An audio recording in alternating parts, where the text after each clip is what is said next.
I think to sustain tiger conservation, we really have to change the narrative in terms of making sure that tiger represents so much more than the tiger itself.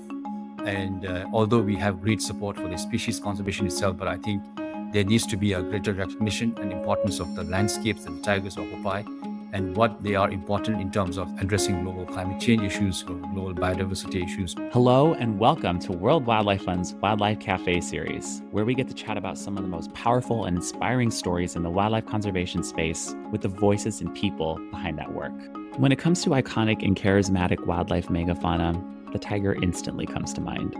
It's hard to compete with just how legendary they have become over time. They are adored by many and are deeply meaningful not just as ecological icons, but also what they've represented in cultures and personally to so many people across the globe. In this episode of Wildlife Cafe, I talk with WWF's Dichen Dorji as the lead for Asian species conservation to talk through how in many ways tigers have been a heartbeat for biodiversity conservation and how they can continue to unify and inspire action for protecting not just their survival in the wild, but their ecosystems at large. Be sure to hit that subscribe button to check out more Wildlife Cafe episodes like this one, and thanks for joining.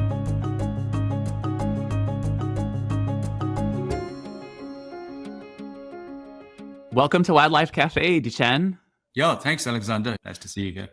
Thanks so much for joining this episode and to talk no less about a shared mutual favorite topic of ours, which is tigers. They really are an iconic figure in the conservation movement. Not only are they really cool, and they're the largest big cat in the world, not just in Asia, but they really do have a profound ability to capture people's imagination and inspire action. And actually, the largest initiative for the recovery of a single species was about tigers with the T times 2 campaign or TX2 campaign, which was to double the number of tigers in the wild over 12 years from 2010 to 2022, which were the year of the tiger. So I wanted to talk to you a little bit more about that and hear more about what has been the significance of that period of time for tiger conservation and how did the reality facing wild tigers shift over those 12 years? Yeah, Alexandra, that period of 12 years in the zodiac cycle was really an incredible period for tigers. It was, as you rightly mentioned, it was the whole sort of the world rallied around the recovery of a single species. One of the most ambitious campaign I think ever launched, especially for big cats. And yeah, that was an amazing movement. I think we witnessed leaders from 13 range countries in Asia, which represents close to 30% of the global GDP, rallying for support for tiger conservation, because as in 2010, tigers was almost on the brink of extinction. So that was an amazing campaign that the whole world got together, and WWF played a very instrumental role in terms of bringing all the partners from private sector, from public sector, from the old and the young, from all people from all walks of life, including local communities, law enforcement agencies. So that was an amazing campaign during that TX2 campaign. Over the years, I think across the 13 range countries, we, of course, at the end of the TX2 campaign, we did manage to bend the curve slightly. We were very close to doubling the number of tigers in the wild. And some regions did much better. And also a few countries, especially the Greater Mekong region, Laos, Vietnam, and Cambodia, I think those 12 years saw a severe decline of tiger numbers and now pretty much almost functionally extinct in those three countries. But in places like Nepal, who almost tripled tiger numbers in the wild, India, the most populous country in the world, has almost doubled their tiger population in the wild. So those are some amazing results that was achieved as a result of amazing partnership. So I would say that the two, from my perspective, most significant aspects of the TX2 campaign was really about hope and partnership. I think that campaign really gave a lot of hope to many trying to recover an endangered species, an amazing species like the tiger. And also, I think as a result of that campaign, I think we managed to forge very extensive partnership across the board, across the world, and across communities, across different organizations working for the same mission to recover tigers in the wild. There really was a lot of progress, and you were just pointing to a lot of great successes and wins and really hopeful news and progress that happened over time. But in many ways, the effort to protect tigers in the wild still isn't over. So what do you see as the next 12 years looking like for tigers? Yeah, the work is certainly not done yet. If you look at the numbers across 13 range countries, we are just in many countries, we are dealing with hundreds in numbers in hundreds.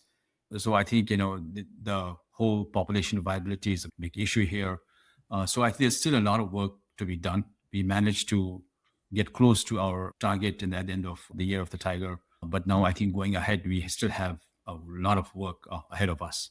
And in that context, at the end of the TX2 campaign, big global conservation organizations, we got together and formed this Tiger Conservation Coalition, saying, okay, now we have done that work for the last 12 years, but we still need to now ramp up and step up further in terms of sustaining that momentum and sustaining our efforts to recover tigers in the wild for the next 12 years till 2034. So we got together and really formed a clear strategy and a pathway in terms of now where do we focus our efforts going forward? How do we mobilize resources? How do you make sure the tiger range is expanded? How do you make sure that prey is sustained? And then how do you make sure that people living in these landscapes are benefiting from these efforts as well? So as a result of that, the Tiger Conservation Coalition got together and developed a strategy for a vision in order to sustain connected tiger habitat, continue to recover tigers in the wild, and also within the context of those important landscapes, which has amazing benefits in terms of biodiversity and climate, and then how do you enhance those benefits overall as well? On that last point, I wanted to seize on that a little bit because, yeah, you were just touching on how there's a lot of work that still needs to be done. And there has been such a big push and rallying of support behind tiger conservation for many years. But why do you think it's important to keep having this conversation and push for continued, but also just more support over the next 12 years and beyond, even? Yeah, for the tiger itself, we're dealing with such low or critical numbers. So I think we have to continue to push this effort. And also, I think in the tiger landscapes where we work, there are important challenges that's happening right now, especially in the emerging and developing economies. There's a greater emphasis on economic development and greater huge investments. If you look at across the range countries, the infrastructure investment planned for the next probably a decade is close to over $500 billion of infrastructure investments. So all those infrastructure investments, including over 10,000 miles of linear infrastructure, railway lines, power lines, are all going to really impact tiger habitat extensively and severely. So I think we need to really now ramp up our work in terms of partnering with these important financial development institutions, donor organizations, and private sector collaboration to make sure that these investments are climate smart. These investments are much more followed green and sustainable principles so that we don't impact tiger recovery and its habitat and its prey to a large extent. Kind of want to take a step back and look more overall at how does protecting tigers serve as an entry point into protecting their larger landscape and ecosystem that they're a part of, and how protecting tigers protects biodiversity at large. Tiger landscapes are amazing carbon sinks. They are very important from a biodiversity point of view. When you protect tigers, you protect so much more, your whole range of wildlife species, and also all the plants within those communities. So ecologically, these landscapes are very important to sustain the ecological processes and functions. I think by protecting tiger across these landscapes, I think we protect so much more. Yeah, definitely. And tigers themselves, they've really captured the imagination of so many people around the world, and they have this incredible ability to unify and inspire action and educate about conservation as a whole. Has that been your experience? And I would love to know more about what it was that initially inspired you to want to work on tiger and wildlife conservation. I think the tiger has a very unique ability to bring people together because historically in Asia, a tiger is a very important symbol of their culture, of their tradition. Tiger symbolizes confidence, strength, and tiger has so many manifestations in religious and traditions and cultures across Asia. And also in modern day marketing, tiger has always been used in so many ways because it's able to capture the imagination and the excitement of people who see this amazing cat. And you'll be surprised that for tiger conservation, we have supporters all the way from African continent, from South America, beyond Asia as well. So I think the tiger really has that ability to do it. And I think as a result of in a way of it being such a threatened big cat, and at the same time, the amazing symbolisms that's associated with tiger, I think are able to bring the imagination and the love of people around the world and rally behind its recovery.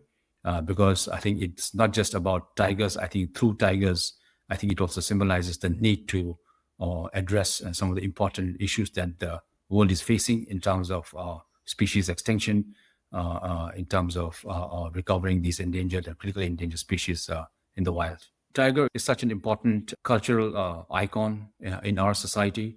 It's featured in religious symbolisms, it's featured in traditions. And we, from very early on, we grew up hearing stories of tigers from our own parents, from our grandparents, because they really symbolize the primal connection of human society with the past and also the future of what we represent in terms of our connection to the environment and to wildlife.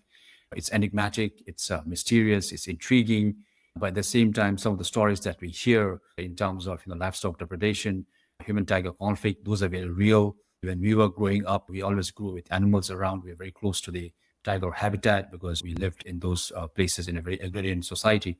So I think we hear and see impact of tiger from a storytelling point of view, but at the same time also impacts in real life in terms of how it impacts rural life in Bhutan. So I think tiger's always been amazing, intriguing story.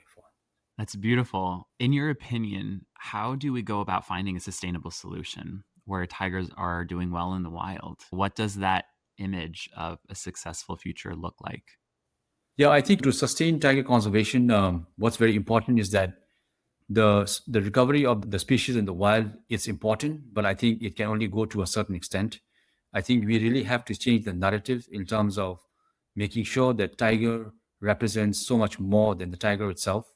And although we have great support for the species conservation itself, but I think there needs to be a greater recognition and importance of the landscapes that the tigers occupy and what they are important in terms of addressing global climate change issues, global biodiversity issues. So tiger really represents much bigger than what it is. So I think that's a very important element of tiger conservation. I think going forward, a successful tiger conservation, again, as I was saying, and it has to be a whole of society and a whole of government approach.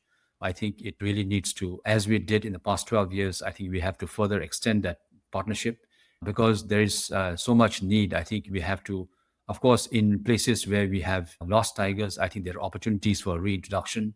In places where there are tiger habitat, I think there are opportunities for natural dispersal of tigers. And definitely, I think there are also bigger landscape that needs to be connected. So the connectivity of tiger habitat is very important. And as per our tiger conservation landscape study, I think there's again the opportunity to further expand tiger range. I think that's going to be very important. Hopefully, if we can double the current range in the next 10, 20 years, I think that'll be a very huge success for not just for tiger, but also for biodiversity conservation writ large. And also for making sure that there's enough local community benefits through these protection of these big landscapes. And I think what's more important is also tiger resource mobilization. Investments that go into tiger conservation is really it's not up to what's needed on the ground. So I think if we need to really make sure that sustain tiger conservation across these landscapes, we have to further expand our efforts in terms of resource mobilization, because I think there's a great need, not just for addressing the protection, the patrolling, the science, the community, human-tiger conflict work, and also addressing, making sure that sustainability infrastructures are sustainable and green. So I think there's a great need for resource mobilization as well. It really does sound like if you tackle these big issues and really bring lots of different people and perspectives to the table, you were mentioning so many different areas of work.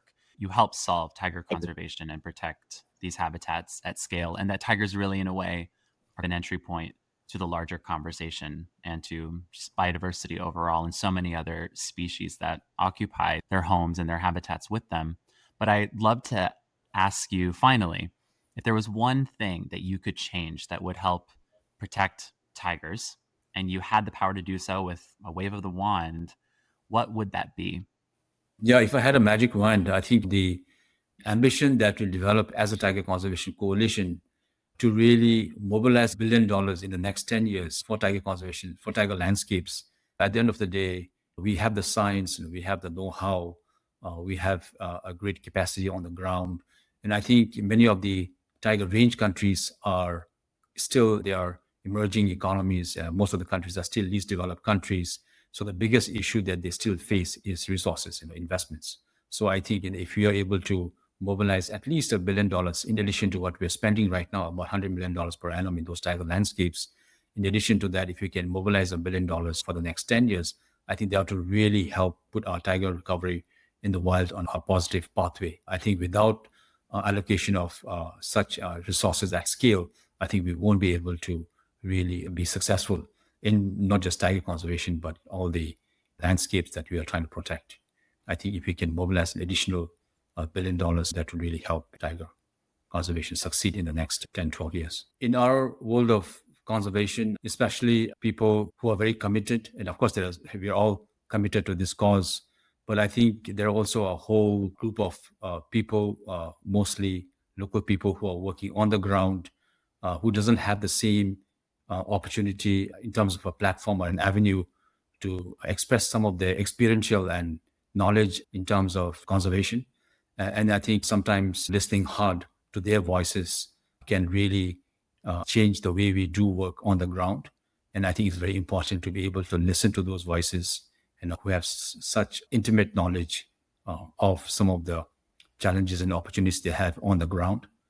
So I think that's an area that we must continue to learn to listen more to those voices and also give them an opportunity to be able to express and find space in our conservation decision-making process. Because oftentimes I think, those voices get muted, those voices don't get heard.